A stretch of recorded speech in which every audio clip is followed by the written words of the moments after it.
আসসালামু আলাইকুম everyone, welcome back to my channel. আশা করি সবাই অনেক অনেক ভালো আছেন। সবাইকে ওয়েলকাম জানিয়ে আবারও নতুন একটি ভিডিও শুরু করছি। আজকের পর্বে আমি খুবই সহজভাবে একদমই দোকানের মতো পারফেক্ট চটপটি রেসিপি শেয়ার করব। ছোট থেকে বড় সকলেই কিন্তু চটপটি খেতে খুবই পছন্দ করে, আর সেটা যদি স্বাস্থ্যকরভাবে ঘরেই তৈরি করা যায় তাহলে তো কোনো কথাই নেই। তো কথা না বাড়িয়ে আমি এখন মূল রেসিপিটি শুরু করব। প্রথমেই আমি একটা প্রেসার কুকারে নিয়ে নিচ্ছি চটপটির ডাল। এই ডালটাকে আমি সারা রাত ভিজিয়ে রেখেছিলাম। এবার এর মধ্যে দিয়ে দিব পরিমাণ মতো পানি। এতে দিয়ে দিব 3টা আলু, দিয়ে দিব স্বাদ মতো লবণ,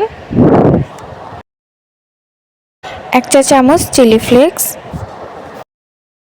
আর দিয়ে দিব সামান্য হলুদের গুঁড়ো। এবার এগুলোকে নেড়েচেড়ে মিশিয়ে নিব। এখন আমি প্রেসার কুকারের ঢাকনাটা বন্ধ করে এটাকে আমি 4টা সিটি দিয়ে নিব। আপনাদের ক্ষেত্রে কম বেশিও লাগতে পারে। আর এর মধ্যে আমার চটপটির ডালটা সেদ্ধ হয়ে গিয়েছে। এবার এটাকে আমি খুলে নিব। আমি আপনাদেরকে দেখিয়ে দিচ্ছি এটা কি পরিমাণে সেদ্ধ হয়েছে।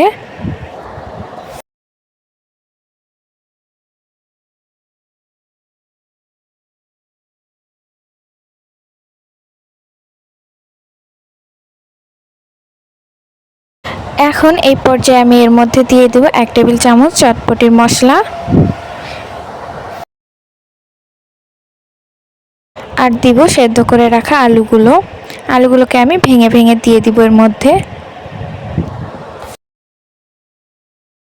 এখন সব কিছু ভালো করে মিশিয়ে এটাকে আমি কিছুক্ষণ রান্না করে নিব। আমার ডালগুলো হয়ে গিয়েছে, এবার এটাকে আমি নামিয়ে নিব। আর এদিকে আমি তেঁতুলের টক তৈরির জন্য এখানে তেঁতুলগুলোকে আগে থেকেই পানিতে ভিজিয়ে রেখেছিলাম 10 মিনিটের মতো। এখন এটাকে হাতের সাহায্যে চটকে এর কাঠগুলো বের করে নিব। আমি তেঁতুলের সম্পূর্ণ কাঠ বের করে নিয়েছি। এবার এর মধ্যে আমি দিয়ে দিব স্বাদ মতো লবণ, চিলি ফ্লেক্স দিব হাফ চা চামচ দিয়ে দিব চটপটির মশলা, 1 চা চামচ চিনি, আর দিয়ে দিব সামান্য আদা কুচি, কাঁচামরিচ কুচি স্বাদ মতো, সামান্য পরিমাণে ধনিয়া পাতা কুচি, আর দিয়ে দিব 1 ফালি লেবুর রস। এখন এই সবগুলো উপকরণগুলোকে ভালো করে মিশিয়ে নিলে আমার টকটা তৈরি হয়ে যাবে। টকটা একটা সাইডে রেখে আমি চটপটিটাকে রেডি করে নিব। আমি চটপটির ডালগুলোকে গরম থাকা অবস্থায় একটা বাটিতে নিয়ে নিয়েছি। এখন এর মধ্যে সেদ্ধ করে রাখা একটা আলু ভেঙে দিব, দিয়ে দিব পেঁয়াজ কুচি, স্বাদ মতো কাঁচামরিচ কুচি, দিয়ে দিব ধনিয়া পাতা কুচি, শসা কুচি দিয়ে দিব অল্প করে। এখন এর মধ্যে যেই টকটা তৈরি করে রেখেছিলাম ওইটা দিয়ে দিব। এবার এই সবগুলোকে ভালো করে মিশিয়ে নিব।